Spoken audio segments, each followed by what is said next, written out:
In March this year, Babazi Resti, a mother of two, had a near-death experience that left her suffering from anxiety and trauma for 6 weeks. 36 weeks pregnant, Resti was discovered to have placenta previa grade 4, a condition in which a mother's placenta lies over her cervix. She was hospitalized with a uterus rupture and internal bleeding and had to undergo an emergency C-section to save the baby.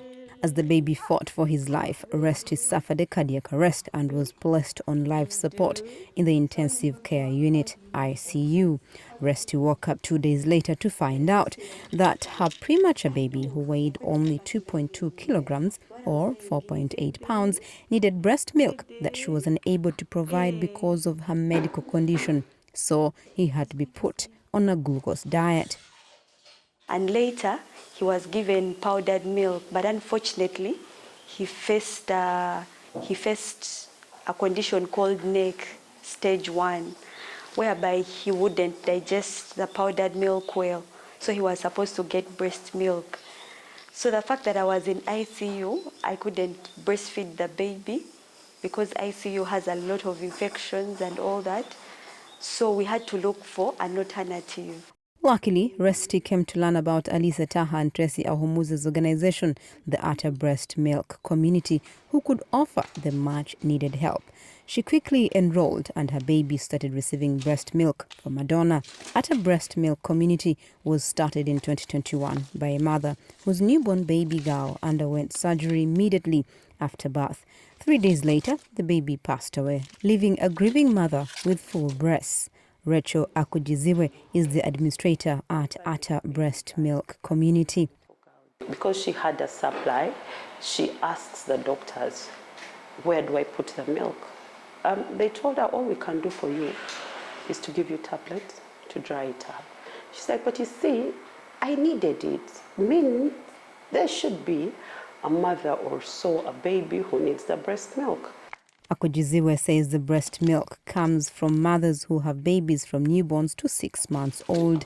She says before accepting women who are willing to donate their breast milk, the organization administers a blood test to exclude those with tattoos or who do drugs.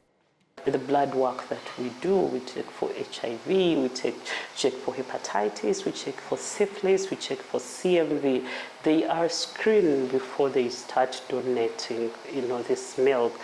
Sadia Hussein Mulangwa is a mother of two and a breast milk donor.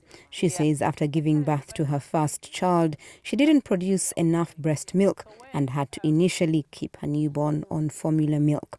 When she returned to the hospital a few days later to get her baby treated, a nurse taught her how to position her baby during breastfeeding. Hussein says she is now producing more breast milk than needed and able to preserve the extra. The fulfillment that I will get from this, knowing that I'm saving a life somewhere or giving better health or just a better living to a helpless child. I'm like, what bigger sadaka is there than that, really?